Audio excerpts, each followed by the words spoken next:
আমি তো অনেক সময় বলি, আমার বড় ভাই আলহাজ হজরত মাওলানা মাহবুবুর রহমান আশরাফি ভাই আমার একদিনে ছাত্র জীবনে আমার ভাই একবার চুল কাটতে গিয়ে 3বার চুল কাটাইছে আমার।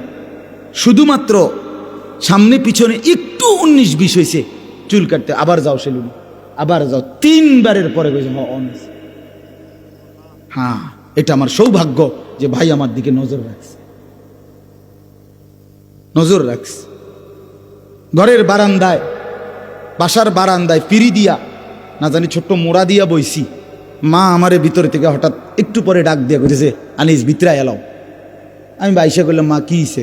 ওই বাসার কাজের মেয়ে তোমার দিকে তাকায় রয়েছে, মাই দেখছি, মা আমার নজর রাখছে। এই তো আমার জিন্দগির সৌভাগ্য। আমরা 5 ভাই 3 বোনকে মা প্রতিদিন ওই স্কুলের ঘন্টা ফেটে যেই বেল, যেটা দিয়ে আমরা টুংটুং বাইরায়, এইটা দিয়ে আমাদের রুমের সামনে গিয়া মা আজীবন মারে দেখছি। ফজরের নামাজের সময় মা এটা এমনি টুং টুং করে বাড়ি দিত। যতক্ষণ আমরা ঘুম থেকে উঠে দরজা না খুলতাম, আমার যখন 2টা বাচ্চা হয়েছে, তখন আমার বিবি আছে, আমার সন্তান আছে, আমি ওয়াজ মাহফিলে বয়ান করি, তখনও মা আমার এই বেল ফিরে ফজরের নামাজের সময় উঠেছে, একদিনও ছেড়ে দেয় নাই। ছোট আমার ছাত্র জীবনে আমরা মনে আছে, মারে কত সময় কইতাম, মা উঠছি, ওইটা ফিডন বন্ধ করেন, উঠছি মা, হ্যাঁ মা কইতো না ফুট হইছে না, এটা হঠাৎ থেকে উঠছি, লাইট জ্বালাও, দুয়ার খোলো। ভাইয়া এটা ভাইবা দেখো ছেলেরা, এই যে কয়জন ছেলে বলছে, কেউ তোমারে ডাকে না, কারণটা কি বাবা? সারাটা দিন তুমি মোবাইল টিপো, সারা রাত উলঙ্গ ছবি দেখো, আয় হায় রে হাইওয়ান, তোরে কেউ ডাকে না কেন?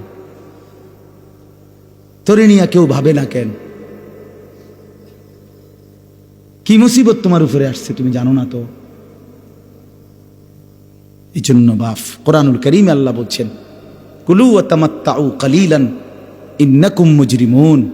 বান্দা, কিছু সময়ের জন্য দুনিয়া খাও, ভোগ করো, শুধু মনে রাখো তুমি নাফরমান।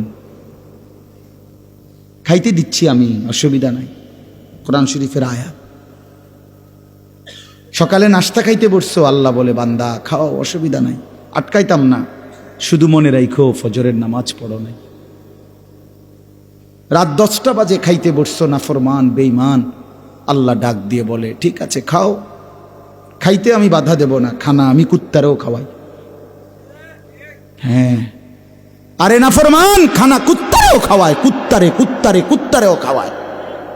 কুত্তাও ঘুমায়, কুত্তাও পেশাব পায়খানা করে, কুত্তারও বাচ্চা কাচ্চা হয়, যৌন চাহিদা কুত্তারও পূরণ হয়। এটা আশ্চর্য কিছু না। বাত কতটি খানার নাম জিন্দিগি না বাপ? ফুটতে পারলে আর ফুর্তি করতে পারলে এটা জীবন না বাপ? আল্লাহ বলছে খাও, কোনো অসুবিধা নাই, আমি জন্তু জানোয়াররাও খাওয়াই, তোমারে খাওয়াইতাম না কা, শুধু এদ্দুর মনে রাখবা ইন্নাকুম মুজরিমুন, তুমি পাপী। বিল্ডিং করছো, করো, কোনো সমস্যা নেই, হতো এটা।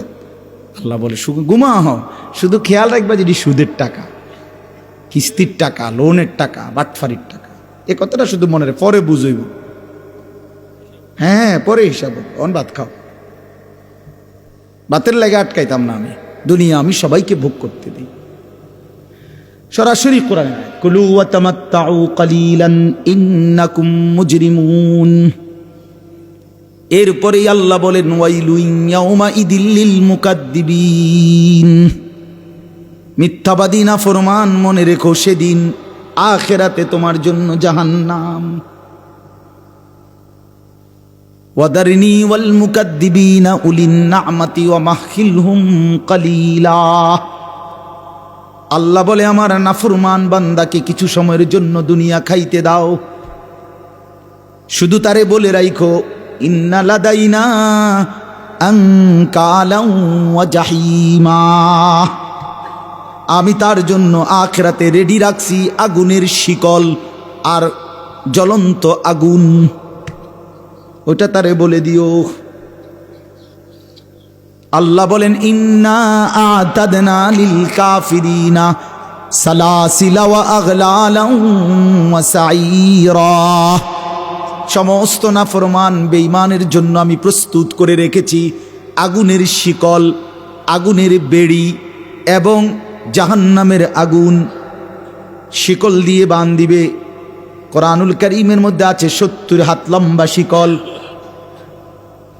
70 জিরাআ, 70 হাত লম্বা শিকল। আর বেড়ি দিয়ে বা বেড়ি বাঁধিবে। বেড়ি বান কি?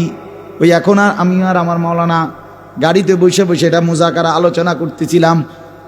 হাসরের ময়দানে নাফরমান পাপীকে বন্ধু সূরা ইয়াসিনের মধ্যে আল্লাহ বলছে, ইন্না জাআলনা ফি আনাকিহিম আগলালান ফাহিয়া ইলাল আযকানি ফাহুম মুকমাহুন।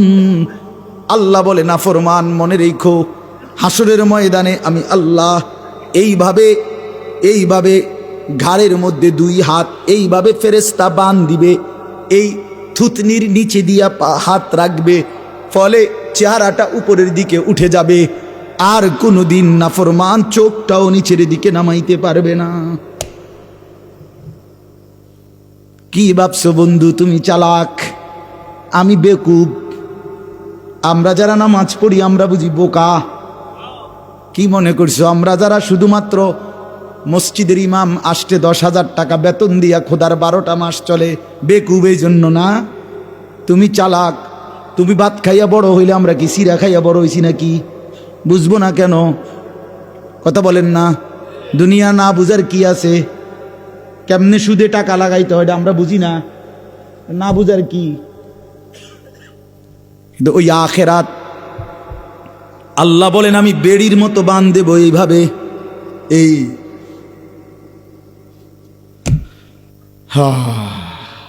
এই এখন বলছি আমি মৌলানা, আমার মাদ্রাসার ওস্তাদ আমার সাথে আসছে, মৌলানা রুহুল আমিন, ওরে বললাম, একবার পড়ে শুনাইছি আরবি কিতাব থেকে, তাফসীর থেকে। এক সাহাবী বলছে, আবু দারদা রাদিয়াল্লাহু তাআলা আনহু, উনি বলছে, হে আল্লাহর বান্দা, আজ হাত উঠাও। ছেলেরা খেয়াল করো, উনি বলছে, ছেলেরা, এ আল্লাহর বান্দা, আজকে দুনিয়াতে হায়াত থাকতে নাম হাত উঠাও নামাজের জন্য। এখন যদি হাত উপরের দিকে উঠাও, এটা নামাজ হবে, এর বিনিময়ে জান্নাত মিলবে। আর যদি এই হাত না উঠাও, একদিন আল্লাহ ঠিকই এই হাত উঠাবে, কিন্তু সেদিন বেড়ির মতো বান দিয়া দিবে।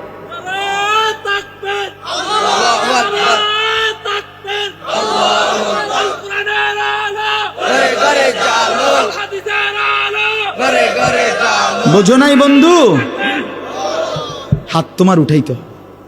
হাত এটা উঠা, এখন তো এমনি সুন্দর নামাজের জন্য উঠাইলা হইলে, উঠাইলা না বেঈমান, মনে রাখো হাত উঠাবে একদিন। এই হাত তুলতে হবে একদিন, কিন্তু সেদিন তোমারে তুল্লা ঘাড়ের সাথে বান দিয়া দিবে। এই জন্য দোস্ত আমার, বন্ধু আমার, জিন্দেগি নষ্ট না করি। আমার হায়াত আমার, আপনার হায়াত আপনার, ছেলেরা তোমাদের হায়াত তোমার না। তুমি আমার না, আমি তোমার, তুমি তোমার। প্রত্যেকে প্রত্যেকে বাপের নাম ভাঙ্গাইলে হবে না, দাদার নাম ভাঙ্গাইলে হবে না। আমি আমার, আমার কবরও একা, আমার আখিরাতও একা, আমার হাসরও একা, আমার মিজানও একা। অতএব আমরা প্রত্যেকে আল্লাহকে মানার চেষ্টা করি, আখিরাতের ফিকির করি। বলেন ইনশাআল্লাহ, বলেন ইনশাআল্লাহ। দুনিয়া চলবে, কোনো অসুবিধা নেই, আখিরাত সাথে নেন, আখিরাতকে মিলায় নেন।